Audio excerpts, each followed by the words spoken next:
Assalamualaikum warahmatullahi wabarakatuh. Selamat datang kawan-kawan semuanya di channel Ngobor, channel ngobrol horor, di mana ya masih ada kami berdua di sini, ada Biru, ada Bro Ayung di sana yang mau berbagi kisahnya kawan-kawan semuanya.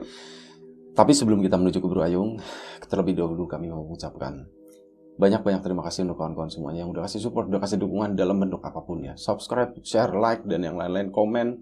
Termasuk kawan-kawan yang udah ngasih super thanks ke Ngobrol Horor. Terima kasih banyak semuanya. Monggo Bro Ayung, waktu dan tempat dipersilakan.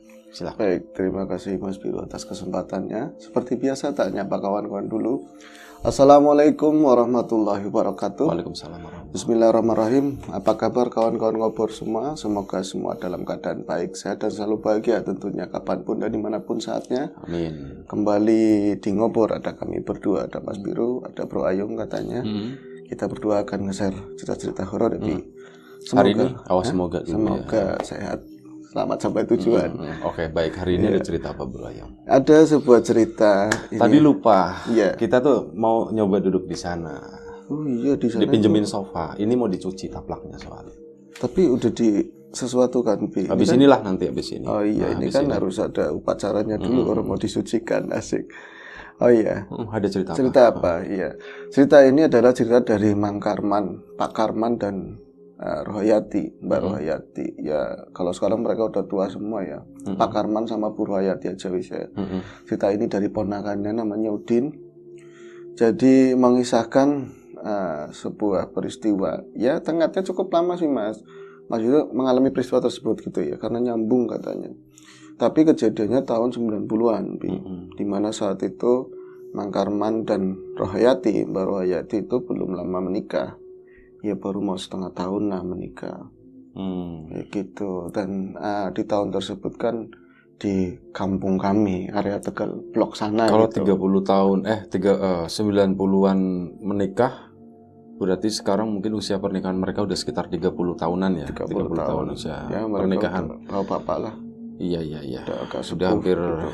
Mungkin usianya sekitar 50-60 tahun lah. Betul, segitu usianya. Nah, itu ketika saat itu mereka, Mang Karman juga orang biasa, bukan ya kan, kalau bukan menteri, bukan pejabat. Betul, gitu. bukan menteri, bukan pejabat. Tapi kalau di desa kan cuma ada dua jenis orang, yang bertulang belakang sama enggak, maksudnya vertebrata. Ada dua jenis orang, kaya sama enggak, sugih sama wong melarat, kan umum seperti itu. Karman melarat, termasuk yang melarat. Iya kan. Enggak ada yang orang. Kalau ini kan pegawai ini enggak menyebutnya enggak begitu. Orang-orang dulu itu sugih sama melarat udah dua. Orang tokek aja sugih, melarat, sugih, melarat. Ya kan seperti itu. Nah, Karman itu termasuk enggak apa-apa diomongin melarat-melarat, orang tua kamu sendiri. Enggak apa-apa, Mas, memang nyatanya begitu. Yang penting cerita. Oke. Oh iya, ini Udin yang cerita Udin, tadi. Iya, jadi Pak Karman itu Karman muda itu memang bukan orang sugih, bukan orang kaya, jadi orang biasa. Nah, dia itu hari-harinya ya cuman jadi kuli di sawah, berbekal sepeda ontel, diprotolin semua. Jadi buat ngangkut bawang merah, itu kan racing lah pokoknya. Iya, racing, protolan kayak gitu. Dia kan yang glogor ini palang tengah itu memang keras banget, dan biasanya di depan sama di belakang disanggah lagi, diapit sama besi, dolken begitu, besi itu keras. Dia ngangkut-ngangkut yang berat-berat lah, kayak nyonggol, bahasa nyonggol bawang. Ya seperti itu. Cuman waktu itu Mak Karman itu mengalami peristiwa horor ketika ada undangan dari saudara. Kalau istrinya kan orang Dukuwaru. Dukuwaru berarti Slawi ya? Slawi ya, arah Jatibarang. Iya, karena memang sebuah keharusan, apalagi yang mau hitanan, ini acara hitanan kan berarti ponakannya Rohayati, kakaknya Rohayati yang punya gawe gitu ya. Jadi wajib datang. Tapi karena siang hari waktu itu wak saya atau Karman muda itu nggak sempat karena harus kerja, udah tekan kontrak lah sama petani ini bawang, akhirnya bisa datang waktu malam hari, ya ketemu sore lah. Itu pun harus ya nggak ada kendaraan lain, harus pakai sepeda itu juga.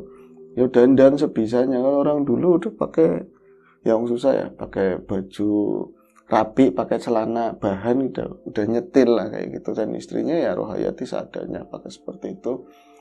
Singkat cerita, sampai ke tempat tadi hajatan, walaupun nggak menyaksikan iring-iringan sunatan segala macam, yang penting datang wis tapi saudara masih banyak. Di situ wah saya Mas kayak orang terpukul lah, sedih karena kenyataannya kakak-kakaknya Rohayati itu ya banyak kan orang punya. Nyatanya yang didatangin kondangan tersebut aja rumahnya udah keramikan semua. Ya, udah punya kijang baru katanya Bi. Terus TV-nya ada parabolanya. Kan wah banget zaman tahun itu. 90-an Satria Baja Hitam. Iya, Satria Baja Hitam, aku aja nempel udah nonton gituan udah mandi udah apa kan ke sana, tahu-taunya yang punya parabola ada gara-gara teman kan satu emang modelnya kayak gitu. Pono kan mandi nggak mandi kayak gitu. Burung ngadus ora tutup lagi pintunya. Itu ngintip denger suaranya Baja Hitam, bahagia banget dulu. Sekarang kita bisa beli Baja Hitam. Ya, bisa beli. Ya seperti itu.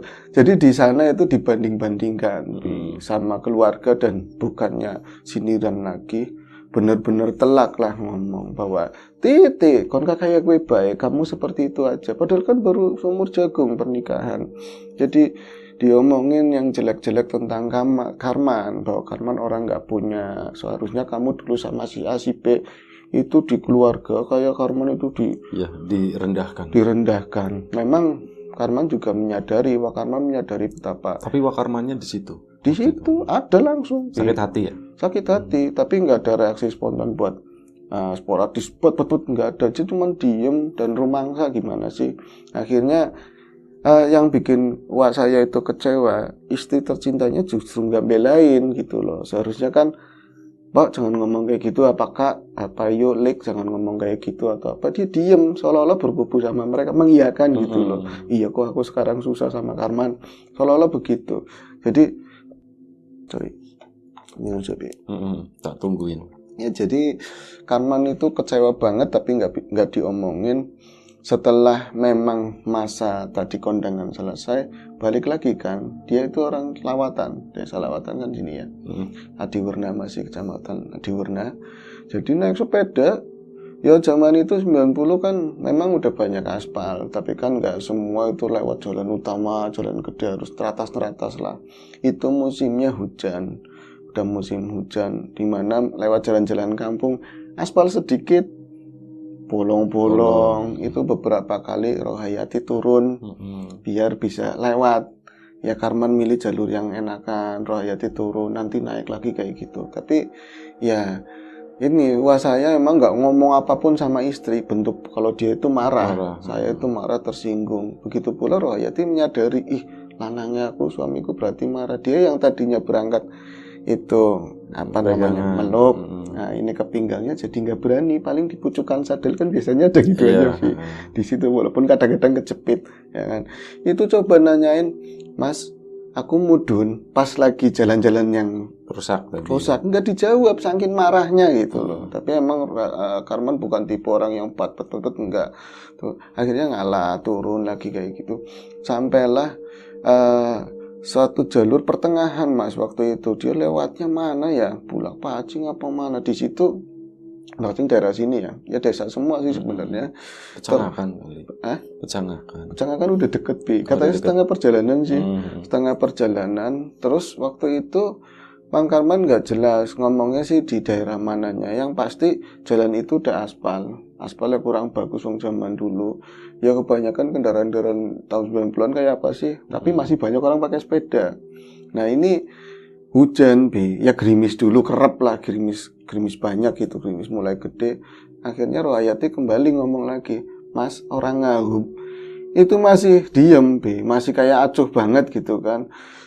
Orang udah begini yang dirasa-rasa Rohayati kan udah gerimis mau kencang. Kalau aku kehujanan nggak apa-apa, situ yang bawa sepeda jauh kayak gini udah bunyi kerakat-kerakat kan berat banget ya. Apalagi Rohayati bukan tipe yang wanita yang kurus, berbobot gitu kan. Kan tambah kasihan suaminya. Kita nyampe rumah nanti aku pokoknya gimana caranya buat suami itu nggak marah lagi, pengennya seperti itu. Tapi Karman lagi-lagi nggak ada reaksi. Orang-orang udah mulai pada ngaup, tempat rame kayak toko atau apa yang masih buka itu kan jam 9 malaman Bi. Sampai dia datangnya kan malam, jam 9 malaman ngaup. Kok suami saya nggak ngaup-ngaup juga kayak gitu kan. Justru di tempat yang sepi banget itu ada daerah yang banyak tebu-tebunya katanya, Bi. Banyak tebu, mungkin itu entah rumah tinggal atau gudang tebu ya bukan, atau apa, pokoknya rumah yang kosong, ada rumah kosong. Memang gelap banget. Kenapa dibilang kosong? Kan bangunannya udah nggak bagus. Banyak triplek-triplek yang di atas daripada jatuh begitu. Justru Karman berhenti di situ, wah saya berhenti di situ. Ya royati, wah perempuan saya ya udah mulai, kok berhentinya di sini mas, ngomong begitu, tetap aja diem. Wis menang, katanya saya kayak gitu, Bi. Karmanya udah menang. Yang penting kita ngaup kebasahan. Di situ mereka ngaup berdua biasanya lain rokok lintingan karmanya kan. Kadang-kadang niliki ini, Vi, apa tuh berkatnya kan ya. Ini kan dapat berkat kalau dulu matengan, gak ada yang mentah. Aman apa enggak, soalnya udah kebasahan sih. Terus, Mas, bukan jenengan, kali jenengan itu lapar, dibuka dimakan di sini nggak apa-apa. Nggak ngomong, nggak apa, tetep aja dia itu masih ngutut, ngeliatin ke jalan. Dua-duanya ngeliatin ke jalan. Itu kiwatangannya semua itu tebu. Jalanan sih memang ada orang lewat, tapi jarang-jarang banget, Bi. Dan kebanyakan ya sepeda. Nah itu paling sepeda motor-motor jadul gitu ya. Suatu ketika mereka itu berarti berapa menit setelah mereka nunggu itu ada rombongan datang, ada orang bersepeda lah ya. Sama bersepeda juga ada orang. Rombongan berarti ada beberapa. Ada beberapa orang bersepeda. Cuman dibilang rombongan ya jaraknya nggak terlalu rapat, Bi. Itu semua berhenti di depan mereka di bangunan tersebut. Terus tapi dia nggak nyadarin sepeda itu bareng sama mereka terus ngaup. Ya dipikir kayak dari Karman atau Rohayati kan mereka juga mau ngaup kan. Tahu-taunya itu mereka memang turun semua dari sepeda tersebut dan itu sendiri-sendiri nggak boncengan ya. Laki-laki semuanya itu berbaju hitam. Semua berbaju hitam walaupun segelap itu malam ya jam 9 tetap aja mereka matanya udah biasa lah. Dibawa gerimis. Mereka itu turun masuk ke samping bangunan. Masuk ke samping bangunan. Bangunan itu kan rada luas ya, mungkin bangunan itu nggak ada pagernya. Nggak ada pagernya, langsung latarnya itu jalan ke sana. Cuman ya rada berapa meter baru jalanan lah gitu. Jadi tempatnya Wakarman sama istrinya itu ngambil di sudut sebelah kiri. Mereka sih sempat nengok-nengok kalau sudut sebelah kirinya itu masih ada kayak tempat masuk gang. Nanti di belakangnya itu bangunan lagi apa nggak ngerti ya gitu, yang jelas gelap. Nah karena mereka itu loh kok turun masuk ke dalam, berarti ini kan ada yang menghuni. Akhirnya ngomong Karman untuk pertama kali ngomong, siapa ya mak, gitu, siapa ya mak yang punya ini apa bukan ya, embuhnya itu nggak tahu tapi senang, Bi. Suamiku tuh ngomong buka omongan. Terus gimana Pak? Penasaran sebenarnya yang punya rumah atau bukan? Yuk mana tiliki, ayo itu kita kontrol ke belakang. Itu kan nggak jauh, mungkin ya panjang bangunan itu kita 10 meter atau 12 ya. Itu dari samping itu ada onglehnya. Jadi minggir-minggir loh supaya nggak kegerimisan. Udah mulai hujan sih. Itu ke belakang mulai aneh. Meskipun ya gelap tapi lagi-lagi mata orang dulu udah biasa. Kok nggak ada bekas sepeda, tapakan sepedanya itu nggak ada, Bi. Sama sekali nggak ada. Padahal yang diinjak mereka itu pleset bener-bener tanah yang padahal ini. Sepedanya dibawa masuk ke sana. Dibawa masuk semua ke dalam. Mak, kok nggak ada bekas sepedanya? Bula aja medeni kayak gitu. Tapi udah mulai manja, seneng kan suaminya udah ngomong, Pak balik maning Bayu Pak, yuk sana aja di depan, aku takut, aku wedi. Penasaran kok yang ke belakang itu siapa?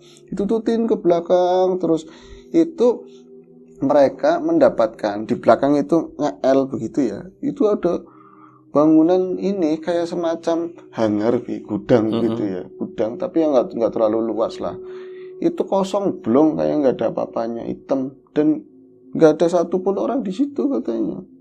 Berarti nggak ada pesepeda, nggak ada tukang sepeda yang bawa sepeda itu yang nggak ada. Cuman yang bikin kaget mereka berdua, Mas. Ada ember cat yang gede-gede itu tumpukan, kelihatan kan putih sendiri. Jadi mereka datang pas belakang bisa ngelihat ke sana gitu ya, ke arah bangunan tersebut. Itu dia tuh jatuh entah kena kucing atau apa. Catnya, embernya tadi. Gubrak, glinding. Pak, ke siapa Pak? Itu siapa gitu? Orang apa? Itu cuma ember cat. Oh itu akhirnya kita Karman sama istrinya kan langsung ngotor ke sana ya. Udah tanggung begitu kok gak ada sepedanya, gak ada siapapun, Bi. Tapi pas dirasa-rasa ini tadi kita salah lihat apa enggak ya Bu? Bu, aku juga ngeliat, sampean ngeliat, aku yang lihat. Jangan-jangan ini ada pintu. Yang bangunan yang depan ada pintu. Oh, lebu mungkin masuk ke depan. Pakai logika aja begitu. Akhirnya daripada di depan itu masih ketampiasan katanya.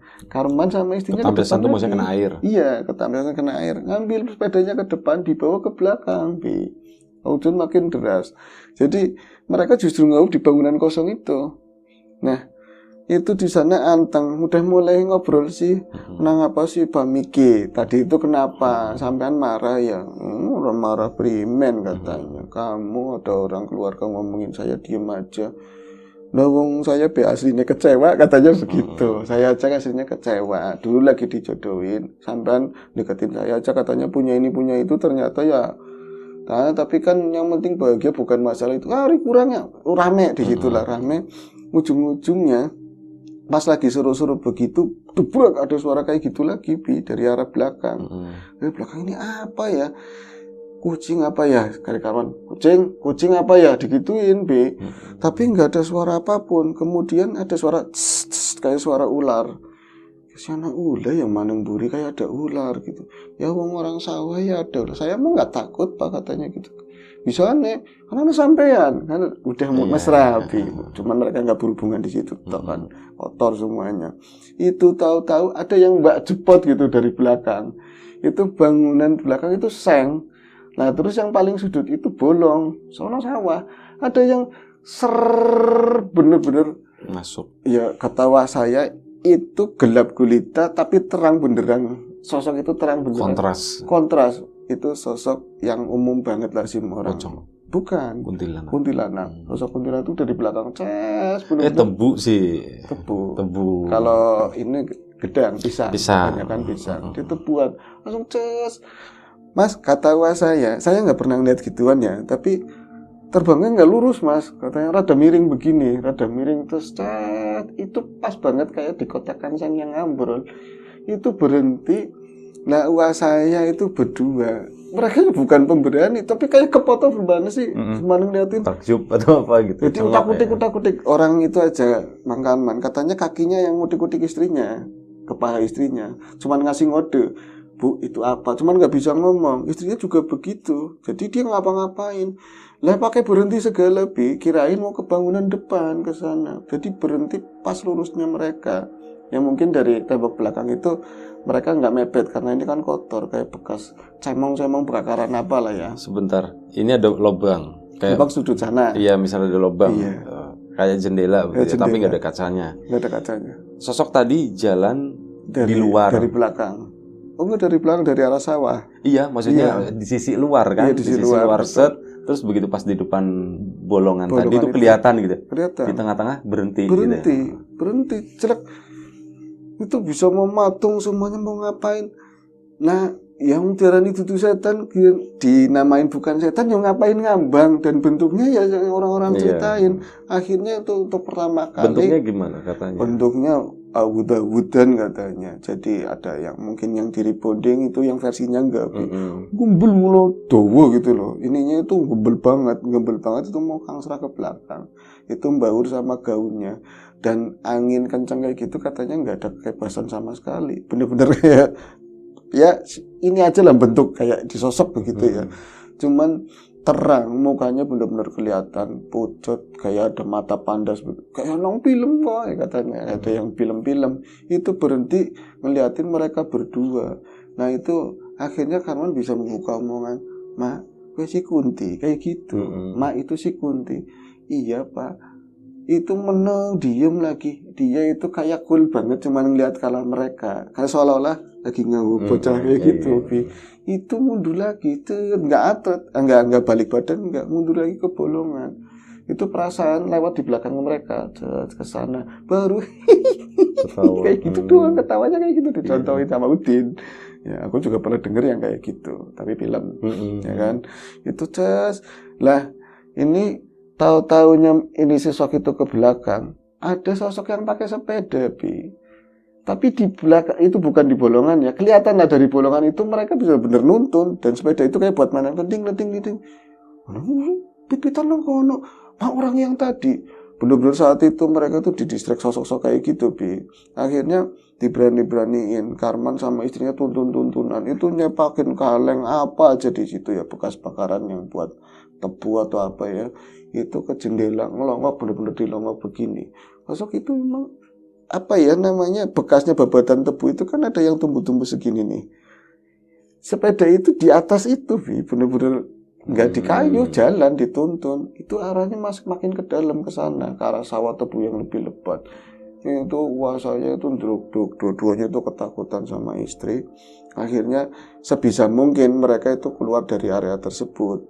Nah, ketika gang ini kan di depan rumahnya itu ya, di depan rumah tersebut, keluar ke arah jalan, dia nengok ke arah kanan. Itu ada sosok itu lagi duduk, yang Kunti itu. Kunti itu lagi duduk dan wah saya kan yang sedara sama saya kan Wakarman, kata si Udin ya.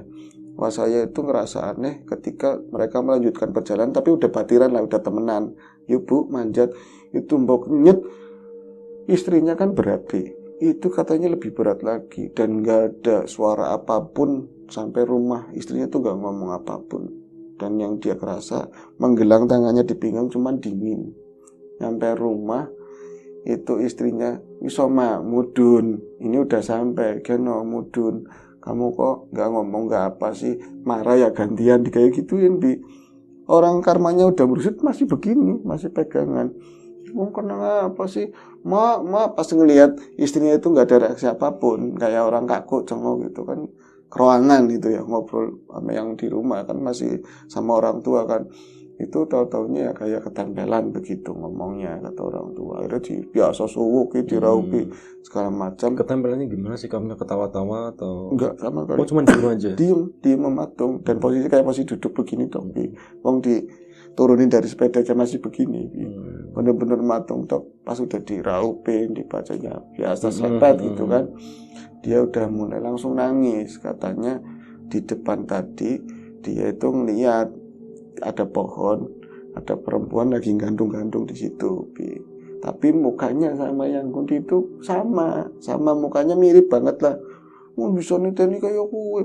Nurung di sananya perasaan saya lama, padahal kan lagi jalan di belakangnya ini suami saya, tapi di sana kayak ngeliat peristiwa dari manjatnya, dari apanya dan perempuan itu katanya. Wis kan. Di situ akhirnya lanjut cerita, saya nggak ada peristiwa apapun, Mas. Tahu-taunya sosok itu sering ke rumah setelah saat itu, sering ke rumah.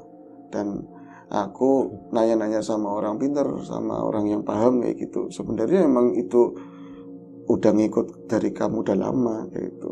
Jadi mbahnya Karman dulu pernah megang batu katanya. Isinya ya itu, Bi. Cuman perantaranya pas ketemu secara langsungnya peristiwa saat ini apa namanya hujan tersebut.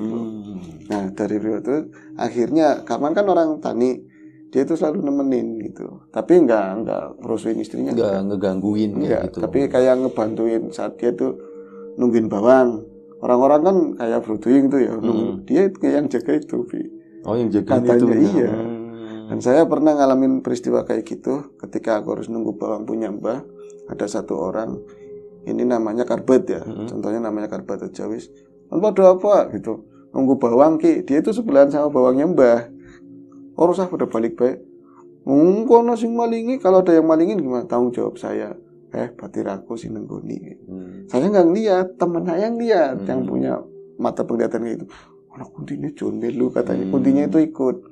Wis weruh, kayak batirnya weruh, temannya itu lihat katanya. Lagi buat apa namanya upeti lah dia, nggak mau katanya, gawe bayi mana ngudulan, aman seminggu, tapi berangkatnya ke sawah saya tetap aman, ya seperti itulah. Oke, baik, terima kasih Bro Ayung atas ceritanya di daerah Tebu sana. Iya. Itu kalau dari perempatan Jalan Singkil ke barat kayaknya barat. Iya. Pokoknya arah situlah. Itu dulu zaman segitu ya memang masih tebu, di situ dominasi sama tebu, dan konon katanya di situ daerah yang lumayan angker, di mana pengakuan dari beberapa tukang becak dulu ada namanya di Lapak Horor juga namanya Mang Roin. Itu sering bolak-balik ke sana nganterin orang, ya orang Jakarta. Iya, orang Jakarta. Orang yang merantau ke Jakarta sana kan biasanya turunnya di sini. Benar. Naik becak ke sana, kayak gitu, pas pulang jobluk gitu apaan. Ternyata itu. itu biasa sebelum lampu merah apa setelahnya biasanya? Setelah kesana. Setelah ya. Jadi sosok pocongannya biasanya dia itu baringan di tiduran melintang di benar-benar. tengah jalan. Itu sampai daerah saya itu ada kisah itu benar. Oke, baik, terima kasih Bro Ayung. Kawan-kawan di rumah juga terima kasih banyak. Kita mohon maaf misalnya ada sesuatu yang gak berkenan di mata, di hati, telinga kawan-kawan semuanya, mohon dimaafkan. Doa terbaik dari kami untuk kawan-kawan semuanya, dimudahkan segala sesuatunya. Yang sakit segera diberi kesembuhan, yang sehat tetap dijaga kesehatannya. Sampai jumpa di episode selanjutnya. Lapak horor, ngobrol horor. Lupa, mohon maaf. Jaga kesehatan kawan-kawan semuanya ya Bro Ayung ya. Ya. Terima kasih banyak. Assalamualaikum warahmatullahi wabarakatuh.